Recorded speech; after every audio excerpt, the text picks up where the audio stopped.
Alhamdulillah, salatu wassalamu ala Rasulillah wa ala alihi wa sahbihi wa mawalah. Allahumma salli ala Sayyidina Muhammad ibni Abdillah, amma ba'du.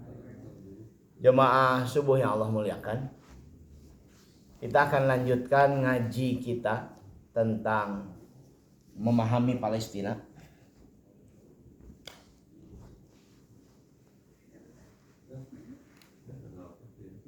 dalam upaya menjelaskan tentang klaimnya orang-orang Yahudi bahwa mereka memiliki hak terhadap tanah yang dijanjikan, tanah suci Palestina.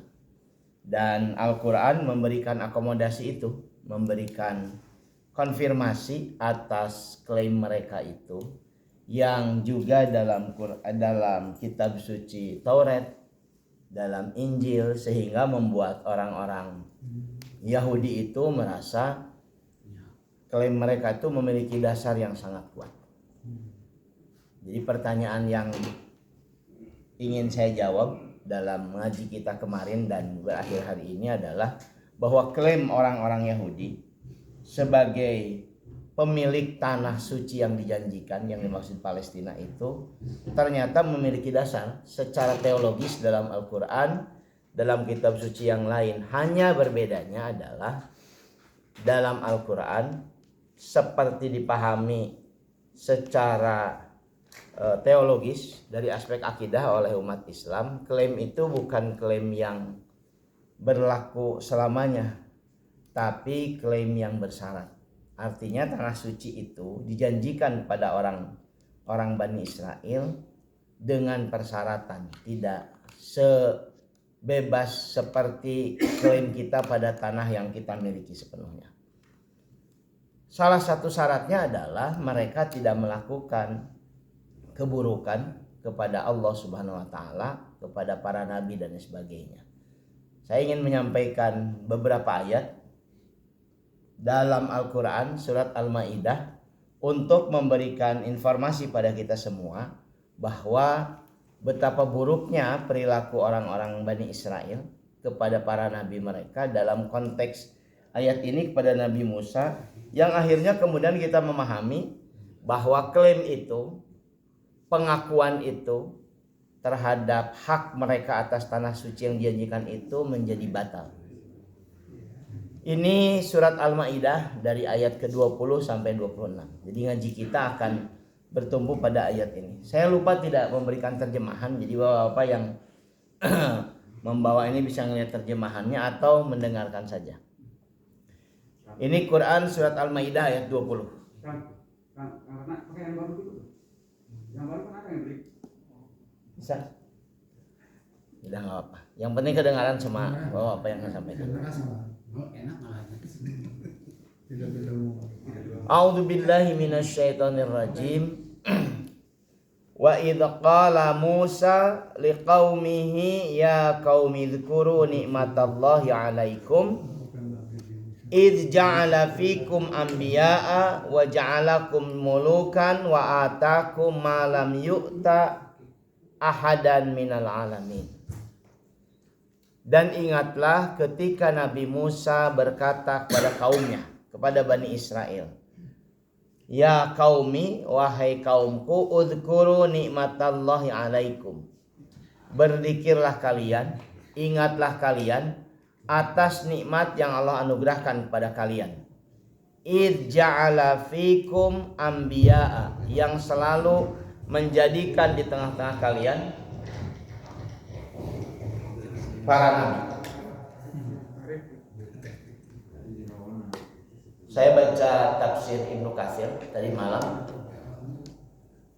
Jadi penjelasan dari ayat ini, kata Ibnu Katsir, setiap ada nabi yang meninggal dunia di kalangan Bani Israel, selalu lahir kembali nabi.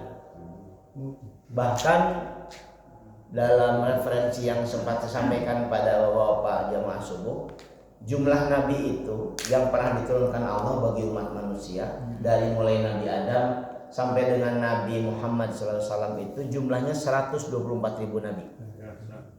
Dari 124.000 nabi, 313 nabi diangkat menjadi rasul. Dari 313 rasul itu 5 rasul kemudian diberikan anugerah lebih, yaitu disebut dengan ulul azmi. Dari mulai Nabi Nuh, Nabi Ibrahim, Nabi Musa, Nabi Isa, dan Nabi Muhammad SAW. Dari jumlah sebanyak itu tidak disebutkan jelasnya, tapi dari jumlah sebanyak itu para nabi, para rasul itu mayoritas mereka berasal dari Bani Israel. Karena itu kepada bapak-bapak juga di sini, kepada santri saya di sana, saya sering menyebutkan Yahudi itu adalah memang bangsa pilihan. Salah satu alasannya kata Ibnu Katsir, selalu saja kalau ada nabi meninggal di tengah-tengah mereka lahir nabi yang baru. Jadi terus dipimpin, dibimbing, ditemani oleh para nabi sampai kemudian Nabi Isa alaihissalam. Terus orang-orang Bani Israel. Karena itu ketika kita menghina Yahudi, sebenarnya kita termasuk menghina para nabi. Karenanya kemudian dalam Al-Quran, paling tidak dalam pemahaman sebagian besar ulama, Yahudi yang dimaksud dalam Al-Quran itu bukan Yahudi sebagai bangsa, tapi Yahudi sebagai karakter. Jadi keburukannya yang dibahas dalam Al-Quran supaya kemudian menjadi pelajaran bagi kita untuk tidak melakukannya. Nah, ayat ini sedang memberikan penjelasan bahwa nikmat yang luar biasa Allah berikan pada orang-orang Bani Israel, orang Yahudi, adalah ja'ala fikum anbiya. Selalu di tengah-tengah mereka ada para nabi. Wa ja'alakum mulukan, dan kemudian selalu di tengah-tengah mereka ada yang kemudian menjadi para raja, para pemimpin. Dalam makna yang lain juga selalu ada orang-orang yang mengajak kepada kebebasan. Wa atakum malam yu'ti ahadan minal alamin, dan tidak pernah Allah memberikan anugerah kepada mereka seperti, atau tidak pernah Allah memberikan anugerah kepada bangsa lain seperti pada mereka. Satu-satunya bangsa jamaah subuh yang Allah muliakan yang pernah diberikan langsung makanan dari surga adalah bangsa Yahudi. Tidak pernah ada bangsa yang lain yang kita mengenalnya dengan nama manna wassalwa. Langsung itu diberikan pada mereka. Sehingga katanya nih satu literatur menjelaskan seperti itu. Mereka menjadi di atas rata-rata bangsa-bangsa yang lain di dunia. Karena pernah mengkonsumsi makanan surga, yaitu manna wassalwa. Secara umum kalau bapak-bapak misalkan browsing, ngetik saja di Google tentang para pemenang hadiah Nobel, itu nanti akan ketemu ratusan orang, dan dari ratusan nama itu mayoritas orang Yahudi. Sekarang itu kalau kemudian kita mengakses lembaga-lembaga besar di dunia, World Bank, termasuk juga PBB dan sebagainya, nanti kita akan ketemu juga orang-orang Yahudi yang memimpinnya. Bahkan kalau bapak-bapak membaca majalah Forbes, tiap tahun mengurutkan orang-orang paling kaya di dunia, nanti urutan 1, 2, 3-nya adalah orang-orang Yahudi. Ada nama Bill Gates, ada Elon Musk, ada Zuckerberg, dan lain sebagainya. Jadi artinya mereka memang menjadi bangsa unggulan. Sehingga ayat ini memberikan penegasan wa atakum, dan kami Allah memberikan pada kalian apa yang tidak pernah diberikan kepada satu pun bangsa di dunia. Ahadan minal alamin. Karena itu kemudian Nabi Musa memerintahkan mereka, ya qaumin khulu al-ardo al-muqaddasah. Wahai kaumku Bani Israel, masukilah oleh kalian tanah yang disucikan. Allati kataballahu lakum, yang telah Allah tetapkan bagi kalian. Ini konfirmasi pada klaim orang-orang Bani Israel. Wala tartaddu ala adbarikum, dan jangan berbalik lagi ke belakang karena kalian ketakutan. Karena dengan balik ke belakang fatang qalibu khasirin, maka kalian akan menjadi bangsa yang rugi. Dijanjikan tanah suci al-muqaddasah, ardul muqaddasah oleh Allah Subhanahu wa taala, tapi ternyata mereka dalam lanjutan ayatnya tidak berkenan. Saya kasih warna yang berbeda supaya bisa dibaca jelas. Lalu mereka kemudian menjawab, ya Musa, wahai Musa, inna fiha qauman jabbarin. Di tanah suci Palestina itu sekarang, kata mereka saat itu pada Nabi Musa, ada kaum yang jabbarin. Jabbar itu sebetulnya sifat Allah. Al-Jabbar itu maknanya perkasa, luar biasa. Tapi kepada bangsa ini orang-orang Yahudi menyebutnya dengan mana yang berbeda, walaupun menggunakan jabbarin, kaum yang bengis, menakutkan, tapi sangat perkasa. Ibnu Katsir kemudian menjelaskan kaum ini. Jadi Nabi Musa menyuruh 12 orang pemimpin suku dari klan Yahudi itu untuk masuk dan meneliti apa yang kemudian ada di tengah negeri Palestina itu, bagaimana penduduknya, bagaimana keadaannya, sebelum kemudian nanti mereka akan masuk. Yang 12 orang ini kemudian masuk dan mereka melihat rumah-rumah besar-besar dengan penduduk yang besar-besar.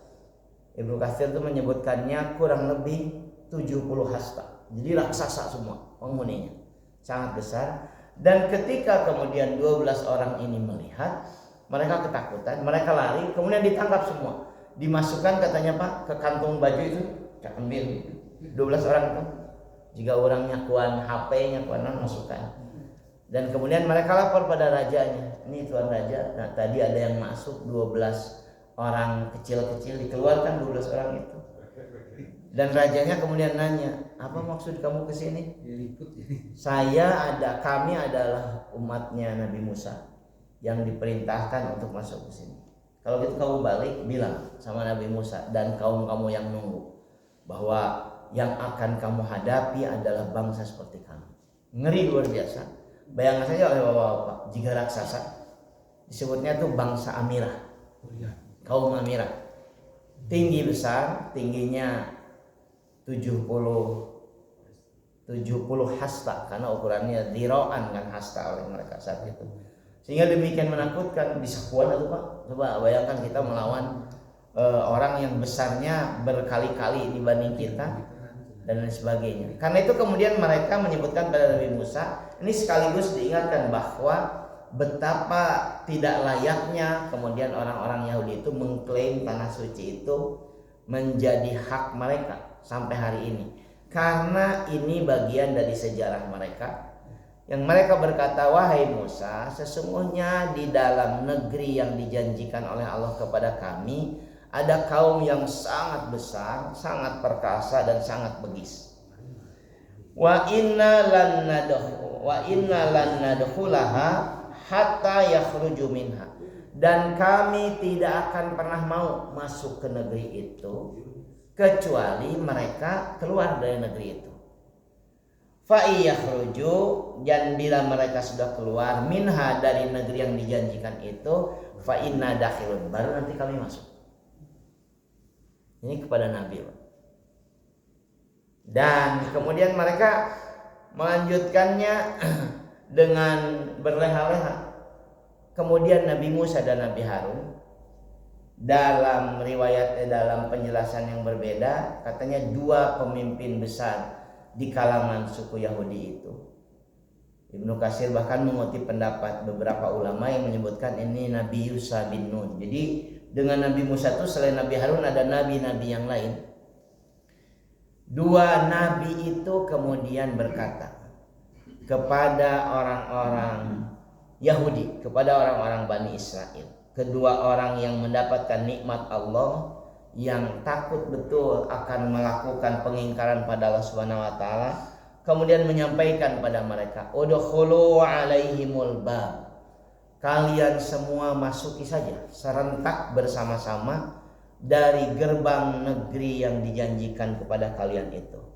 Fa idza dakhaltumuhu, jika kalian semuanya serentak memasuki negeri itu, maka negeri itu fa innakum ghalibun, akan diberikan oleh Allah kepada kalian. Kalian akan menjadi pemenang. Wa 'alallahi fatawakkalu in kuntum mu'minin. Dan berserah dirilah kepada Allah in kuntum mu'minin, kalau kalian orang-orang yang yakin.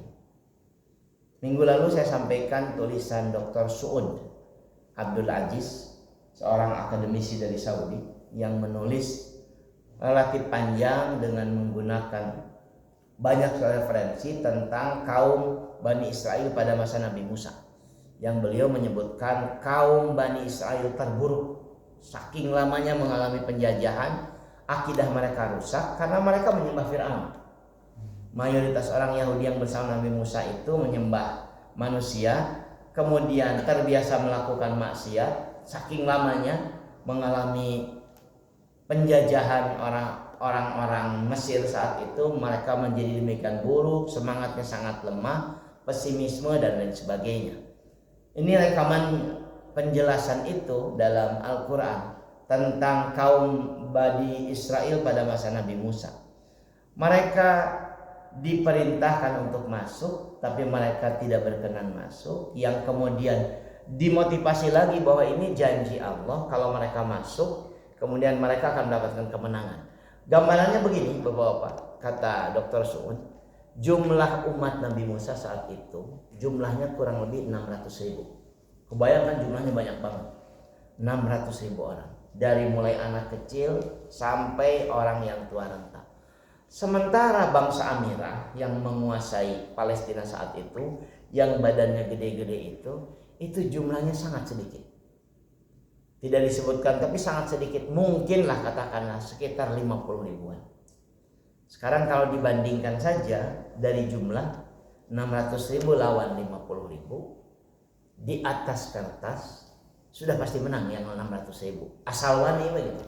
Sementara mereka tidak berani masuk karena itu gede-gede. Padahal walaupun gede, kalau jumlah mereka banyak, secara logika sederhana mereka pasti berpeluang untuk menang. Apalagi kemudian Nabi Musa dan Nabi Harun menyampaikan Allah menjanjikan kalian kemenangan asal mau nyerang. Sok serang, masuki serentak. 600.000 orang kalau masuk serentak kan kesulitan orang itu. Fa innakum ghalibun, dan sebenarnya kalian akan memenangkan perang itu.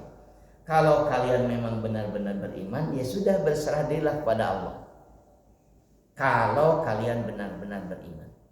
In kuntum mu'minin. Mari kita lihat jawabannya.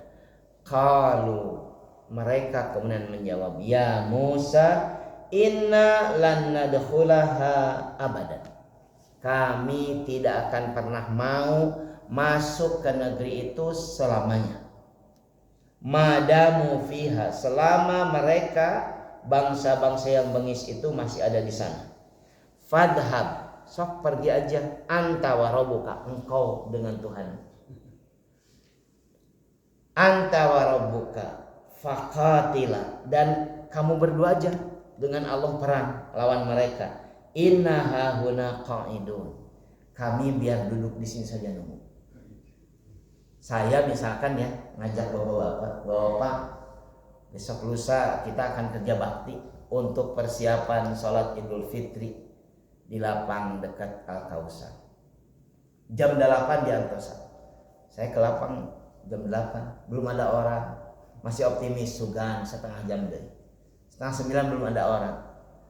Kemudian saya tunggu sugan setengah jam deh. Sampai jam 9 tidak ada siapapun. Mungkin saya kemudian pulang, dasar tuh barale gitu sebagai usaha orang-orang acan.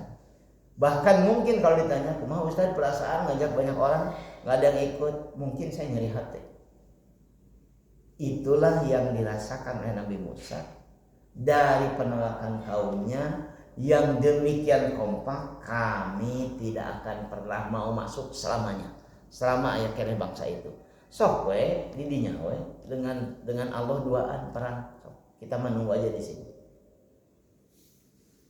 Ini dilakukan oleh Bani Israel kepada Nabi yang telah berhasil menyelamatkan mereka atas izin Allah dari penjajahan Fir'aun yang demikian lama, sehingga mereka kemudian terlepas, merdeka dan lain sebagainya. Tapi jawabannya menyebutkan bahwa sok aja kamu yang perang dengan Tuhan berdua, biar kami nunggu saja di sini. Saya ingin menyampaikan ilustrasi Bapak-bapak yang memuliakan sebagai penguat ya, bahwa perilaku orang-orang Bani Israel seperti ini tanpa disadari dilakukan oleh sebagian kita. Ada seorang suami yang curhat ke saya, Ustadz, saya ditempatkan oleh perusahaan di Maluku Utara.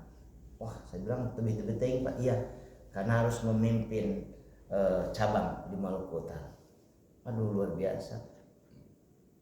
Tadinya saya menyangka beliau hanya ingin menyampaikan bahwa beliau lama tidak akan ngaji karena akan melanjutkan pekerjaan di Maluku Utara. Biasanya mah 3 tahunan Ustaz. Oh iya. Kemudian saya tanya spontan, di sana Pak keluarga? Ya saya mau bawa istri saja, kalau anak-anak mungkin sementara di sini. Tapi Ustaz jadi tapi pun bojotnya tidak berkenan. Nah tidak berkenan Pak. Kan dari itu maklum diajak ke Maluku Utara tapi. Terus istri saya bilang gini, sok ya bapak dulu. Kewelah geus mapan senang ibu karek nyusul. Jadi ketika saya baca ini asal ada mirip itu dengan jawaban kaum Nabi Musa. Sok we maneh we ka ditu ke geus meunang kami akan masuk. Jangan-jangan Bapak-bapak mungkin itu yang membuat banyak rumah tangga ini sangat bermasalah karena kadang-kadang usaha ikhtiar seorang suami untuk memperbaiki hidup itu dengan menempuh jalan yang relatif berliku tidak selalu didukung oleh pasangannya, oleh istrinya.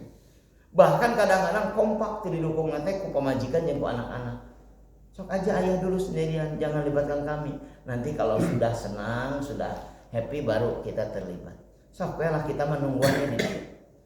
Jadi saya dalam konteks yang berbeda melihat seolah-olah ya seperti itu apa yang dilakukan oleh orang-orang Bani Israel saat itu. Sok kamu aja ya Musa berperang lawan mereka dengan Allah Subhanahu wa taala duaan. Biarkan kami duduk-duduk saja di sini. Ayat ini dibahas ada panjang Pak oleh Ibnu Katsir, menunjukkan betapa buruknya orang-orang Bani Israel. Mereka tidak berkenan untuk terlibat dalam aktivitas yang justru akan menyelamatkan mereka. Gak berkenan. Nabi Musa saja sok aja. Karena itu kemudian bahwa apa kita akan ketemu betapa luar biasa. Ini curhatan Nabi Musa. Qala Rabbi inni la amliku illa nafsi wa akhi. Tuhanku, kata Nabi Musa, sesungguhnya aku tidak berkuasa kecuali hanya kepada diriku dan saudaraku Harun. La amliku illa nafsi wa akhi. Fafruq bainana wa bainal qaumil fasikin. Karena itu Tuhan pisahkan kami dengan orang-orang yang fasik. Ini doa Nabi Musa. Mimpin umat demikian banyak, Nabi Musa mendapatkan penolakan yang kompak dari orang-orang Bani Israel secara keseluruhan. Sehingga beliau kemudian menyampaikan kepada Allah seolah-olah kita melihat keputusasaan. Dah ya Allah, dah. Abdi ternyata dianggap saya aja lah sama berdua yang bisa kami kendalikan sepenuhnya. Karena itu pisahkan saja. Jadi Nabi Musa itu berkali-kali sebetulnya menurut penjelasan para ahli tafsir berniat meninggalkan tugasnya membimbing, menemani Bani Israel. Saking buruknya perilaku mereka. Sehingga kata Dr. Saud Abdul Aziz sekali lagi, umat Bani Israel yang bersama Nabi Musa itu adalah Bani Israel dalam kualitas terburuk sejak Nabi Musa. Artinya sampai hari ini Bani Israel yang kualitas terbaik itu naik ke atas dari masa Nabi Yakub alaihissalam sampai kemudian mereka mendapatkan anugerah luar biasa dari Allah Subhanahu wa taala. Umat Bani Israel pada Nabi Musa, kata Dr. Saud, itu adalah kualitas terburuk. Memperlakukan nabinya, pemimpinnya dengan sangat buruk. Sehingga Nabi Musa curhat seperti ini. Jemaah sekalian, saya kemudian tutup nih dengan ayat terakhir dalam ngaji kita. Allah Subhanahu wa taala kemudian menegaskan, fa innaha, maka sesungguhnya tanah suci yang dijanjikan itu muharramatun alaihim, diharamkan kepada mereka. Ini penegasan Al-Quran bahwa janji Allah yang ada di awal ayat, muqaddasah, ardul muqaddasah allati kataballahu alaikum, itu batal karena perilaku buruk mereka, sehingga Allah menegaskan fa innaha muharramatun alaihim. Maka tanah suci yang dijanjikan itu diharamkan, terlarang bagi mereka arba'ina sana, selama 40 tahun. Jadi dari penolakan mereka pada Nabi Musa, mereka kemudian tidak lagi diperkenankan masuk, muter saja di situ. Nanti dalam penjelasan kitab tafsir 40 tahun ini dimaknai berbeda-beda. 40 tahun saat itu dalam konteks ini, dalam tafsir Ibnu Katsir, sampai kemudian Nabi Musa alaihi salam wafat, meninggal dunia, tidak bisa masuk tuh ke tanah suci yang dijanjikan. Nanti kemudian yang saya jelaskan minggu lalu, Nabi Yusha bin Nun, salah satu dari mereka, diangkat jadi nabi, kemudian memimpin mereka, bisa mengusir kaum Amirah di sana dan kemudian bisa masuk ke sana. Kemudian terus sampai 500 tahun kemudian mereka berdiam di Palestina, sampai pada masa Raja Tolut, kemudian Nabi Daud dan Nabi Sulaiman. Penjelasan sebagian ahli tafsir, kalau dalam bahasa sosiologi, orang yang tersebar, tidak lagi tinggal di negeri yang dia inginkan, di negeri yang tempat dia hidup, itu disebutnya kan diaspora. Sampai dengan tahun 1900 secara resmi ya, sampai dengan 1948 bangsa Yahudi itu menjadi bangsa diaspora terbesar di dunia. Mereka memang lebih banyak tinggal di Eropa, tapi pada perang dunia mereka kan dihancurkan oleh Nazi, oleh Hitler dan sebagainya. Dan nah ini ternyata sebagian orang menulisnya, bahkan yang menulis ini juga Yahudi sebagian. Misalkan saya pernah baca tulisannya Noam Chomsky, seorang ahli linguistik dari Amerika, yang menyebutkan bahwa salah satu jualannya orang-orang Yahudi modern sekarang itu adalah penderitaan mereka ketika Perang Dunia Kedua. Dimasukkan di kem-kem konsentrasi, diperlakukan demikian buruk. Karena mayoritas orang Eropa, Bapak-bapak, kalau membuka ulang bacaan tentang Perang Dunia Kedua, mayoritas orang Eropa itu membenci orang Yahudi. Mereka itu kan tadi saya sebutkan, kurang lebih lah ya, kalau kemudian secara umum saya ingin menyebutkan bahwa orang Yahudi itu punya 3 keunggulan dibanding bangsa-bangsa yang lain. Keunggulan pertama, secara fisik mereka lebih kuat-kuat, lebih gagah. Orang-orang Yahudi itu perempuannya cantik-cantik secara fisik dibanding mayoritas yang lain di dunia. Kemudian juga laki-lakinya gagah-gagah, kuat-kuat. Bahkan ini referensi yang saya baca, mereka memiliki fisik yang memang lebih kuat di atas rata-rata orang Eropa, orang-orang Barat.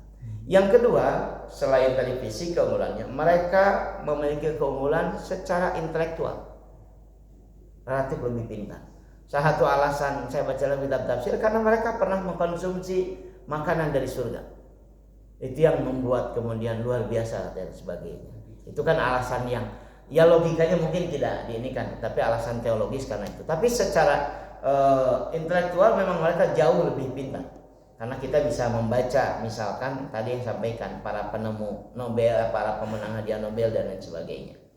Salah satu yang luar biasa dari orang-orang Israel, jauh bahkan sebelum mereka membentuk negara, sudah tinggal di sana. Mereka itu ternyata adalah para petani handal di dunia. Orang-orang Israel itu sebelum mereka membentuk negara terbiasa membentuk komunitas namanya kibbutz. Kibbutz itu adalah komunitas kecil dari 20 sampai 100 orang yang kemudian bergerak terutama dalam pertanian, peternakan, sehingga mereka menjadi mandiri dan mereka kemudian melatih anak-anak mudanya mandiri dan sebagainya. Dan mereka berhasil. Yang diserang oleh Hamas pertama kali tanggal 7 Oktober itu adalah kibbutz, tempat di mana mendidik kemandirian, sehingga terkenal dia jadi model untuk pengembangan karakter anak-anak muda, karakter tangguh, mandiri dan produktif. Bahkan beberapa relawannya itu adalah orang-orang dari berbagai negara. Salah satunya adalah mantan Perdana Menteri Inggris Boris Johnson. Dia pernah ketika muda jadi mahasiswa tuh magang jadi relawan di kibbutz. Itu terkenal.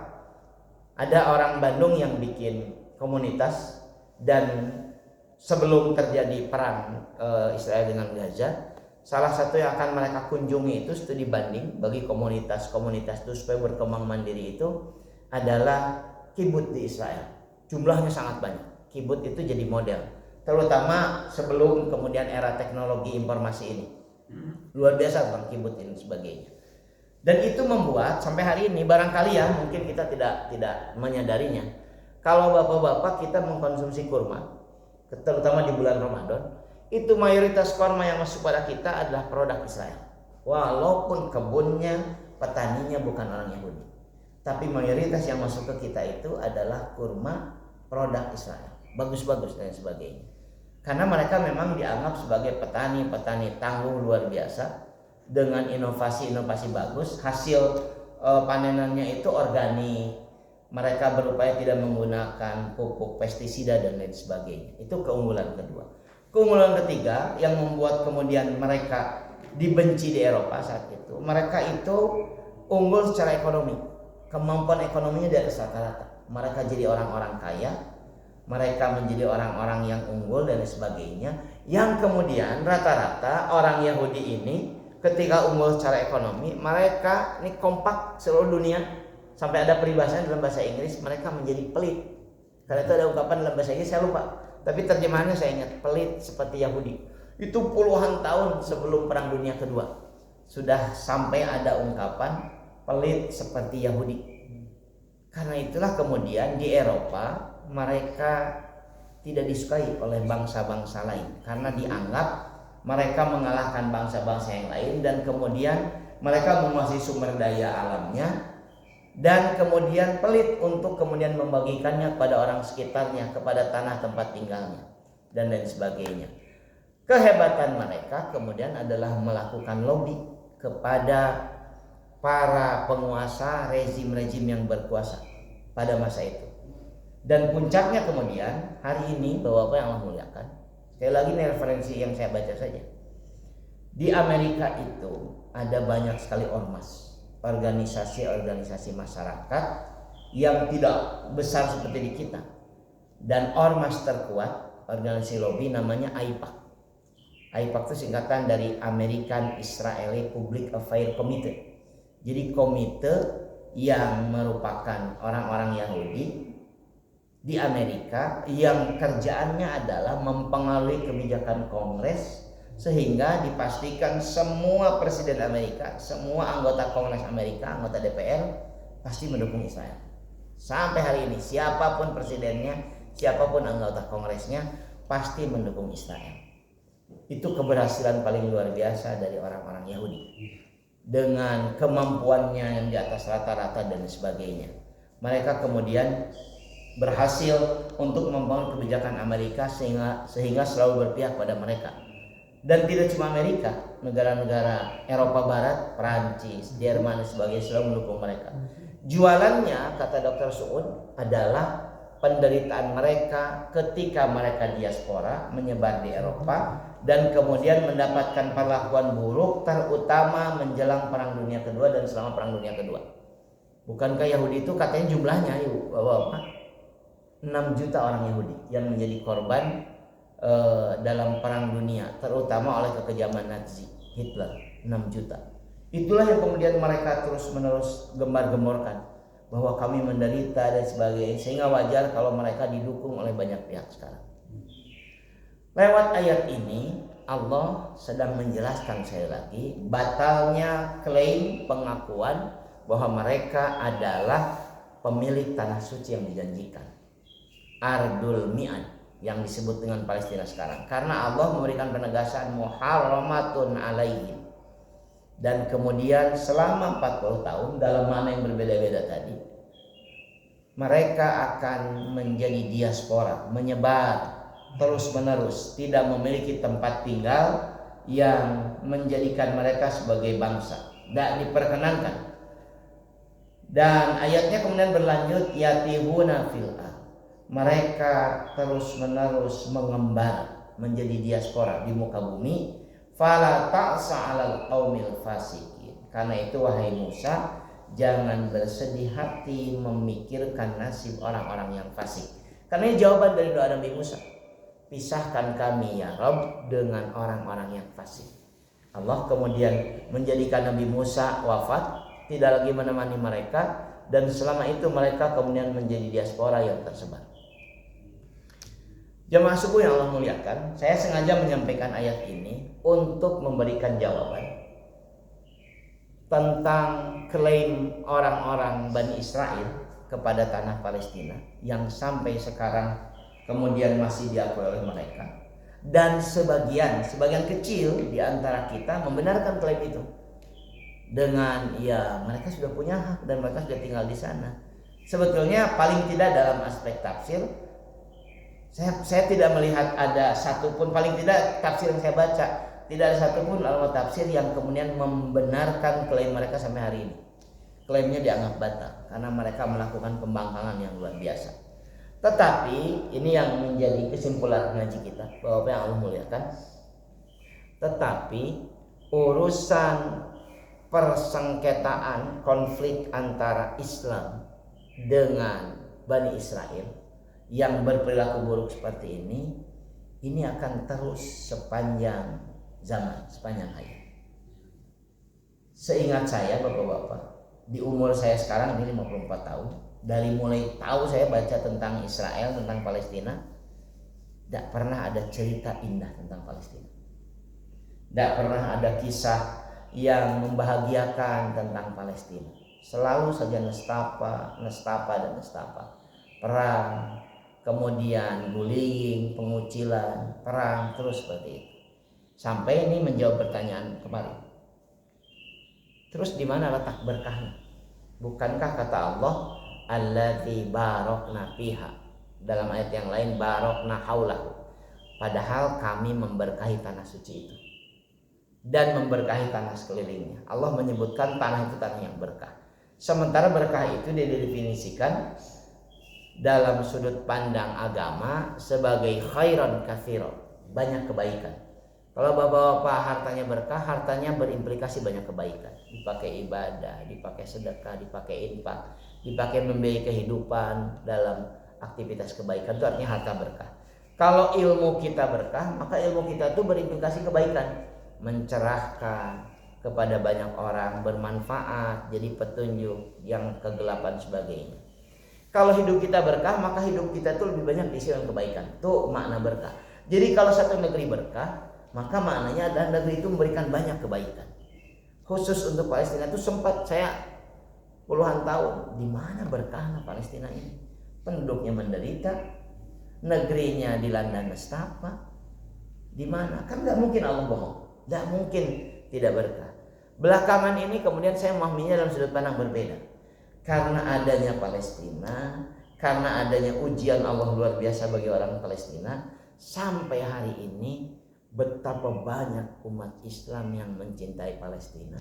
Walaupun tidak pernah ke Palestina, walaupun tidak pernah berinteraksi dengan orang Palestina, mereka bisa luar biasa mencintai Palestina, menyisihkan hartanya, bahkan tenaganya, pikirannya untuk membantu Palestina, dan luar biasa. Artinya menimbulkan banyak kebaikan bagi orang-orang sekitarnya. Bapak-bapak mungkin tidak semua pernah bertemu dengan orang Palestina. Saya ketemu orang Palestina di Yordan, di bandara internasional di Amman itu, dan berjauhan itu kami duduk bangku begitu.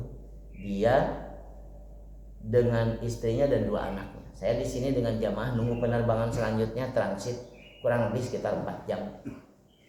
Padat sekali saat itu karena akhir tahun. Duduk ya, sambil duduk lumayan lah saya nanya aja sama yang bersangkutan. Min aina ant, pakai bahasa Arab yang bagus lah. Kemudian dia menjawab, ana min Filistin. Dia balik nanya ke saya, Malaysia? Lah, ana Indonesia. Oh, Indonesia tiba-tiba dibangun, Pak. Bangun, dipeluk saya, Pak. Dipeluk erat, diusap-usap, ditepuk-tepuk punggung saya. Sambil menyebutkan kalimat begini, Indonesia yusa'iduna kulla sa'ah. Dia bilang, Indonesia itu bantu kami terus-menerus, tidak pernah berhenti. Dia sebutkan bikin rumah sakit, bikin sekolah, bikin pasar, sambil dipeluk erat. Itu saya merasa, ya Allah, menih keren jadi orang Indonesia. Padahal saya pernah membantu Palestina, luar biasa, sampai diusap-usap. Indonesia, nampak dia senang banget ketemu. Jadi akrab ngobrol, tadi jauh jadi dekat ngobrol tentang Palestina. Terus saya bilang, kenapa mau ke Malaysia? Dia memang mau ke Kuala Lumpur dari sebagai janji. Ngobrol tiba-tiba ada pengumuman bahwa penerbangan menuju Kuala Lumpur sudah ada pesawatnya, dipersilakan. Anaknya bilang, Abi, toir, bangun. Si bapaknya pamitan ke saya. Saya tanya dari mana? Di Palestinanya dari Ramallah. Ramallah itu kan daerah aman sebetulnya, secara umum daerah aman dan sebagainya. Istrinya kemudian saya duduk sambil pakai main gadget itu bangun dari lehernya, kemudian jatuh kalungsan. Saya sampai astagfirullah, ternyata bukan muslim ini. Kalau misalnya pakai abaya, pakai jubah seperti itu karena penampilannya seperti itu, kemudian mengucapkan ilaliko. Saya bilang ya ilaliko, masalah sama itu. Dari pengalaman itu, Bapak Allah muliakan, dari obrolan singkat lah, kira-kira mungkin 30-an menit dengan itu. Orang Palestina itu secara umum semuanya, apapun agamanya, menderita oleh Israel. Karena itu wajar makin banyak yang menyebutkan kalau Anda tidak suka dengan urusan agama dalam konflik Israel Palestina, ini urusan kemanusiaan. Sebagai manusia, masa sih kita bisa menerima orang melakukan perbuatan demikian buruk? Satu-satunya negara yang secara resmi dalam perang menyuruh tentaranya menghancurkan rumah sakit cuma Israel, Pak. Tidak ada yang menyuruh menghancurkan rumah sakit. Ini rumah sakit dibom dan sebagainya. Dan karena urusan kemanusiaan, maka lebih banyak orang yang bersimpati kan sekarang kepada Palestina dibanding pada Israel. Yang kedua, dari urusan itu, Indonesia itu punya tempat yang sangat istimewa di orang Palestina. Paling tidak sekarang Bapak bisa mengakses, karena banyak nantinya orang Indonesia, ada orang Bandung kan yang tinggal di sana juga, di Gaza terutama. Kita bisa dapat informasi langsung dari mereka betapa Indonesia itu dianggap sebagai bangsa yang sangat ramah pada Palestina. Artinya, jamaah sekali Allah muliakan, kesimpulan ngaji kita, Palestina itu adalah bagian dari akidah kita. Kalau mencintainya berarti termasuk merawat akidah kita. Membantunya, membelanya termasuk upaya menguatkan keyakinan kita. Karena itu mungkin sepanjang sejarah kehidupan manusia, nampaknya konflik Palestina dengan Israel ini tidak akan pernah berhenti. Tetapi saya sekarang sampai pada keyakinan ini justru yang menjadikan berkah dari tanah suci itu kepada kita. Jadi banyak kebaikan yang kita lakukan, jadi banyak aktivitas kreatif luar biasa mayoritas umat Islam di Indonesia terutama untuk menunjukkan pembelaan pada Palestina. Mudah-mudahan ini bisa menjadi jawaban dari kegelisahan sebagian kita tentang Palestina, termasuk ini ada pertanyaan kedua yang diajukan. Betulkah Ustaz kalau nanti perang dengan Palestina dimenangkan oleh umat Islam itu berarti kiamat? Hadis semacam itu kan ada ya, yang menyebutkan nanti akan ada perang besar umat Islam dengan Yahudi dan umat Islam memenangkan perang karena semua berpihak pada umat Islam termasuk pohon dan batu kecuali pohon gorkon katanya. Tapi hadisnya saya ingin menyebutkan tidak